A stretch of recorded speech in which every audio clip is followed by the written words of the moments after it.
chapter is called Why, the Inevitable Why. Hodgkin's lymphoma, cancer, me, at age 30.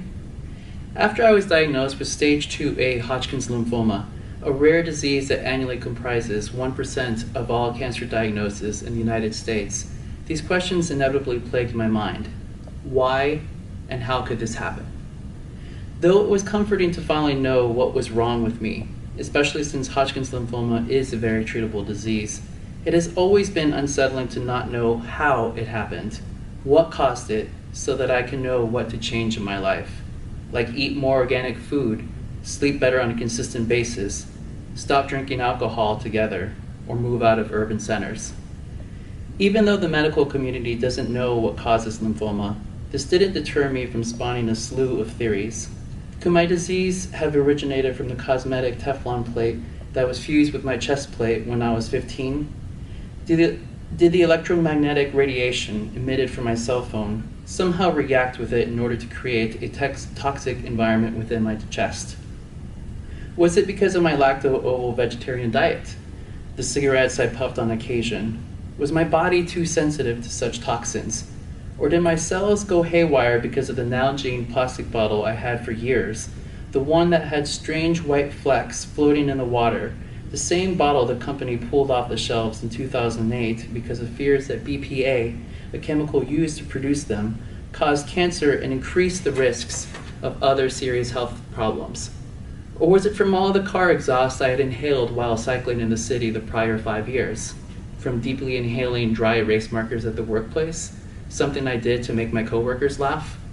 Was it all those years of chewing my fingernails, even my toenails? Or all those boogers I've eaten since I was a kid? Or was it all those school lunches I ate in high school? Did someone put a curse on me? How did this happen? Or was my mother right, that my disease was a test from God, an opportunity to look up to the sky and acknowledge that He exists?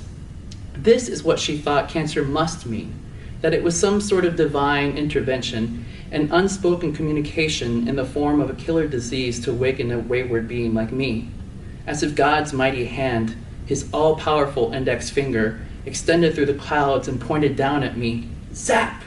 You, petty mortal, you who doubt my existence, you shall have lymphoma, a rare form of cancer. Could there actually be such a sick God, male, female, hermaphrodite, or whatever, who is so greedy, so in need of my minuscule attention and belief? Am I wrong in my atheistic belief, as my mother said, part of the losing team? And if there is such an insecure, spiteful God, why would I possibly want to be any part of it? Or might my disease be a masterful concoction of my own, born from my self-destructive spirit, the suicide impulse that Paola, my then-girlfriend, recognized early in our relationship? During the time my cells must have first mutated into cancerous ones, months before the first swollen lymph node popped up, I was getting fucked up. I don't remember how I got home drunk once or twice a week, sometimes thrice. The troubling part is I often cycled to the bars, which meant my rides back home were through a thick fog of memory. One night, I rode out from North Beach. I must have cycled beneath the towering buildings in the financial district, down Windy Market Street, taken Valencia Street through the Mission, a 4-mile ride without remembering one thing when I woke in my bed the next morning. Throughout my young adult life, there have been many times, however fleetingly, when I haven't cared about living, which, as writer Asha Bandale pointed out in her memoir, The Prisoner's Wife, is different from wanting to die.